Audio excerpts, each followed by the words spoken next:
Welcome to life with ನವ್ಯಸಿರಿ ಜೀವನ ಸಂಚಿಕೆಗಳು. ಇವತ್ತು ಈ ವಿಡಿಯೋದಲ್ಲಿ ನಾನು ಧರ್ಮಸ್ಥಳದ ಬಗ್ಗೆ ನಂದು ಲಾಸ್ಟ್ ವಿಡಿಯೋದಲ್ಲಿ ತುಂಬ ಕಮೆಂಟ್ಸ್ ಬಂದಿತ್ತು. ಸೊ ಎಷ್ಟೋ ಕಮೆಂಟ್ಸ್ಗೆ ರಿಪ್ಲೈ ಮಾಡಲಿಕ್ಕಾಗಿರಲಿಲ್ಲ. ಸೊ ಈ ಒಂದು ವಿಡಿಯೋ ಮೂಲಕ ಕ್ಲಾರಿಫೈ ಮಾಡೋಣ ಅಂತ. ಸೊ ನಾನು ಹೋಗಿದ್ದು ಧರ್ಮಸ್ಥಳ ನೇಚರ್ ಕ್ಯೂರ್ ಹಾಸ್ಪಿಟಲ್ ಬಗ್ಗೆನೂ ಕೇಳಿದರು. ಸೊ ಅದನ್ನು ನಾನಿಲ್ಲಿ ಕ್ಲಾರಿಫೈ ಮಾಡ್ತಾ ಇದ್ದೀನಿ. ಅಲ್ಲಿ ತುಂಬ ದುಡ್ಡು ತಿಂತಾರೆ, ದುಡ್ಡು ತೊಗೋತಾರೆ ಅಂತ. ಇದು ಟ್ರಸ್ಟಿಂದ ನಡೀತಾ ಇರೋದ್ರಿಂದ ಇಲ್ಲಿ ಅಷ್ಟು ಚೀಪ್ ಎಲ್ಲೂ ಇಲ್ಲ ನೇಚರ್ ಕ್ಯೂರ್ ಹಾಸ್ಪಿಟಲಲ್ಲಿ. ಅದರದ್ದು ಎಲ್ಲ ಬೆಲೆಗಳನ್ನ ಇಲ್ಲಿ ಹಾಕಿದ್ದೀನಿ ನೋಡಿ. ತುಂಬಾ ಎಷ್ಟು ಚೀಪಾಗಿ 100 ರೂಪೀಸ್, 200, 500 ರೂಪೀಸ್ ಎಷ್ಟು ಕಡಿಮೆ ಇದೆ. ಹೊರಗಡೆ ತೊಗೊಳ್ಳೋದಾದರೆ ಎಷ್ಟು ಕಾಸ್ಟ್ಲಿ ಇರುತ್ತೆ. ಮತ್ತು ಅಲ್ಲಿ ರೂಮ್ ರೆಂಟು ಅಷ್ಟೇ ಎಷ್ಟು ಚೀಪ್ ಇತ್ತು. ನಾವು 7-8 ಡೇಸ್ ಇದ್ದಿದ್ದಕ್ಕೆ ಬರೀ ರೂಮ್ ರೆಂಟೇನೆ 4900 ರೂಪೀಸ್ ಏನೋ ಆಗಿತ್ತು. ಕಂಪ್ಲೀಟ್ ಎಲ್ಲ ಸೇರಿ ಒಂದು ಕ್ಲೋಸ್ ಟು 11,000 ಚಿಲ್ಲರೆ ಆಗಿದೆ ನೋಡಿ. ಎಲ್ಲ ಹಾಕಿದ್ದೀನಿ ಡೀಟೇಲ್ಸ್ ಎಲ್ಲ. ಯಾರೋ ತುಂಬ ಕೇಳಿದ್ರು ಇದ್ರ ಬಗ್ಗೆನೂ ಕೇಳಿದರು, ನೀವು ಧರ್ಮಸ್ಥಳ ಪರವಾಗೋ ವಿರೋಧವಾಗೋ ಇದ್ದೀರಾ, ಅದು ನಡೆದಿರೋದೆಲ್ಲ ನಿಜಾನಾ ಸುಳ್ಳೋ, ಅದನ್ನ ನೀವು ಹೋಗಿ ಅಲ್ಲಿ ಕೇಳ್ಬೋದಲ್ವಾ, ಆ ಥರ ಏನೇನೋ ಕೇಳಿದರು. ಮತ್ತು ಕೆಲವ್ರು ಬೈದ್ಬಿಟ್ಟು ಕಮೆಂಟ್ಸ್ ಮಾಡಿದರು, ಏನು ನಿಮಗೇನೋ ಗೊತ್ತಿಲ್ಲ, ನಿಮಗೆ ತಿಳ್ಕೊಂಡಿಲ್ಲ ಅದು ಹಾಗೆ. ಹೌದು, ನನಗೇನೋ ಗೊತ್ತಿಲ್ಲ. ಯಾಕೆಂದರೆ ನಾನು ಬರೀ ಧರ್ಮಸ್ಥಳದಷ್ಟೇ ನನಗೆ ಗೊತ್ತಿರೋದು, ದೇವರಷ್ಟೇ ಗೊತ್ತಿರೋದು. ಯಾಕೆಂದರೆ ನಾನು ಜಸ್ಟ್ ಜನಸಾಮಾನ್ಯಳಾಗಿ ಮಾತಾಡ್ತಾ ಇರೋದು. ಯಾವ ರಿಪೋರ್ಟು ಓದಿಲ್ಲ, ಯಾರನ್ನೂ ಅಂದರೆ ನಮ್ಮ ಎಕ್ಸ್ಪೀರಿಯನ್ಸ್ನ ನನಗಾಗಿರೋ ಅನುಭವಗಳನ್ನ ಮಾತ್ರ ನಾನಿಲ್ಲಿ ಹಂಚ್ಕೊಂಡಿದ್ದು ಬಿಟ್ಟರೆ ಏನೂ ಗೊತ್ತಿಲ್ಲ. ನನ್ನ ಕೆಲಸ ಆಯಿತು. ಬೆಳಗ್ಗೆಯಿಂದ ಸಂಜೆವರೆಗೂ ಆಫೀಸಲ್ಲೇ ಇರ್ತೀವಿ ನಾವು. ಆಫೀಸು ಮನೆ ಅಂತ ಫುಲ್ ಬ್ಯುಸಿಯಾಗಿ ಹೋಗಿರ್ತೀನಿ. ಯಾವುದು ತಿಳ್ಕೊಳ್ಳೋದಕ್ಕಾಗಲಿ ವಿಷಯಗಳ ಏನೂ ಹೋಗಿಲ್ಲ, ಡೆಪ್ತಾಗಿ ಹೋಗೋಕ್ಕೆ ಹೋಗಿಲ್ಲ. ಸೊ ಒಂದು ಮಾತ್ರ ಹೇಳ್ತೀನಿ, ಧರ್ಮಸ್ಥಳಕ್ಕೆ ನಾವು ಹೋಗ್ತಾ ಇದ್ವಿ, ಯಾವಾಗಲೂ ಫ್ರೀಕ್ವೆಂಟಾಗಿ ಹೋಗ್ತಾ ಇದ್ವಿ. ಮತ್ತು ನಾನು ಇದ್ದಿದ್ದು ಚಿಕ್ಕಮಂಗ್ಳೂರಲ್ಲಿ 4-5 ವರ್ಷ ಚಿಕ್ಕಮಂಗ್ಳೂರಲ್ಲಿದ್ದೆ. ಆಮೇಲೆ ನಮ್ಮಮ್ಮನೂ ಚಿಕ್ಕಮಂಗ್ಳೂರವರೇ, ಅಲ್ಲೇ ಹುಟ್ಟಿ ಬೆಳೆದಿದ್ದು.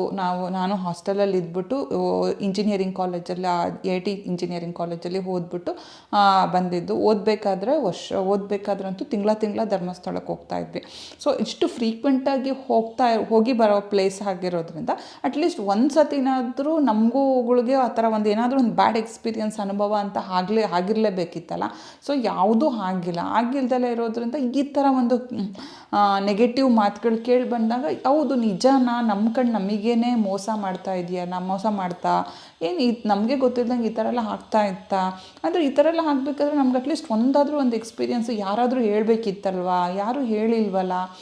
ಮತ್ತು ಎಷ್ಟೊಂದು ಜನ ನಮ್ಮ ಫ್ರೆಂಡ್ಸ್ಗಳು ಆ ಊರ ಕಡೆಯವರೇ ಇದ್ದಾರೆ, ಆ ಊರವರೇ ಇದ್ದಾರೆ.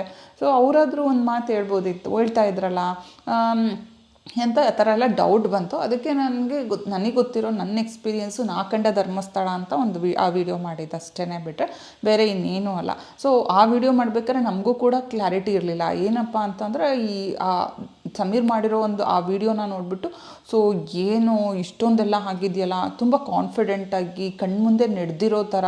ಅಂದರೆ ಯಾರೋ ನೋಡಿರೋರು ಕರೆಕ್ಟಾಗಿ ಅವನ ಹತ್ರ ಹೇಳಿ ಅವನಿಗೆ ಪ್ರೂಫ್ ಎಲ್ಲ ಇದೆ, ಈ ಥರ ಎಲ್ಲ ನೋಡ್ಬಿಟ್ಟೆ ಮಾಡಿ. ನಮಗೊಂದು ನೋಡಿಲ್ದಲೆ ಗೊತ್ತಿಲ್ದಲೆ ಏನಾದರೂ ಒಂದು ಮಾತಾಡೋದಕ್ಕೆ ತುಂಬ ಭಯ ಆಗತ್ತಲ್ವ.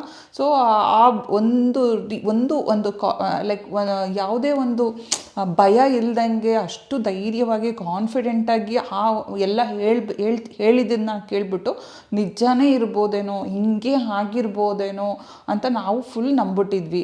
ಸೊ ಇವಾಗ ಸ್ವಲ್ಪ ಆ ನಂಬಿಕೆ ಬರ್ತಾ ಇಲ್ಲ. ಏಕೆಂದರೆ ದೇವ್ರನ್ನ ನಂಬಿ ಇದ್ದವ್ರು ನಾವು. ಸೊ ಅದನ್ನು ನೋಡಿದ್ರೂ ಯಾವುದೋ ಒಂದು ಮನಸ್ಸು ಹೇಳ್ತಾ ಇತ್ತು, ಇಲ್ಲ ಈ ಥರ ಆಗೋಕ್ಕೆ ಸಾಧ್ಯನೇ ಇಲ್ಲ, ನಮಗೆ ದ್ರೋಹ ಮಾಡತ್ತಾ, ಆ ಥರ ಒಂದು ಅನ್ನಿಸ್ತಾ ಇತ್ತು. ಸೊ ಇವಾಗ ಅನ್ನಿಸ್ತಾ ಇದೆ, ಇದೆಲ್ಲ ಏನಾಗಿದೆ, ಇದೆಲ್ಲ ಸುಳ್ಳಿರ್ಬೋದು, ಸುಳ್ಳೇನೆ, ತನಿಖೆ ಆದಮೇಲೆ ಎಲ್ಲ ಗೊತ್ತಾಗತ್ತೆ.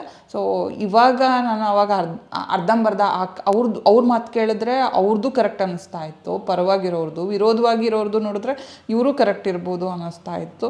ಎರಡೂ ನೋಡಿ ನಾವೊಳ್ಳೆ ಮಧ್ಯದಲ್ಲಿ ಒಂಥರ ಕನ್ಫ್ಯೂಸ್ಡ್ ಸ್ಟೇಟಲ್ಲಿ ಇದ್ವಿ. ಈಗಲೂ ಏನಾಗತ್ತೆ ಅಂತ ನೋಡ್ತಾನೆ ಇದ್ದೀವಿ, ಏನಾಗ್ಬೋದು ಅಂತ.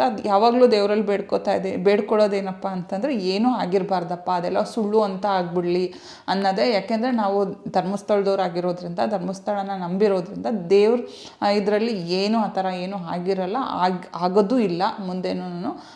ಏನೋ ಆ ಥರ ಒಂದು ಕೆಲವರು ಕೆಟ್ಟವರು ಆಗಿರ್ಬೋದೇನೋ ಕೆಲವೊಂದೊಂದು.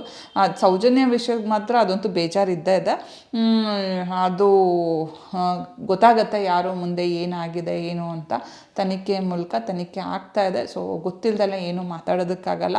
ಹಂಗಂತೆ ಹಿಂಗಂತೆ ಹೌದು ಊಹೆ ಪಹೆಗಳನ್ನು ನಂಬೋಕ್ಕೂ ಆಗಲ್ಲ ಈಗಿನ ಕಾಲದಲ್ಲಿ.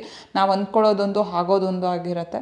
ಸೊ ಇಲ್ಲಿಗೆ ನಾವು ಈ ವಿಡಿಯೋನ ಎಂಡ್ ಮಾಡ್ತಾ ಇದ್ದೀನಿ. ಸೊ ನನಗೂ ಗೊತ್ತಿಲ್ಲ ಏನಾಗ್ಬೋದು, ಬಟ್ ನಂಬಿಕೆ ಅಂತೂ ಇದೆ ದೇವ್ರ ಬಗ್ಗೆ. ಯಾವಾಗಲೂ ದೇವ್ರನ್ನ ನಂಬಿರೋರು ದೇವ್ರನ್ನ ನಂಬಿರೋರಿಗೆ ದೇವ್ರು ಒಳ್ಳೇದು ಮಾಡ್ತಾನೆ. ಸೊ ಆ ಅಣ್ಣಪ್ಪ ಸ್ವಾಮಿ ಎಲ್ಲರ ಪಾಲಿಗೂ ಒಂದು ಒಳ್ಳೆ ಸುದ್ದಿನ ಕೊಡಲಿ, ಕೆಟ್ಟವ್ರಿಗೆ ಶಿಕ್ಷೆ ಆಗೋಂಗೆ ಮಾಡಲಿ ಅಂತ ಹೇಳ್ತಾ ನಾನು ಈ ವಿಡಿಯೋನ ಎಂಡ್ ಮಾಡ್ತಾಯಿದ್ದೀನಿ. So bye, see you in next video.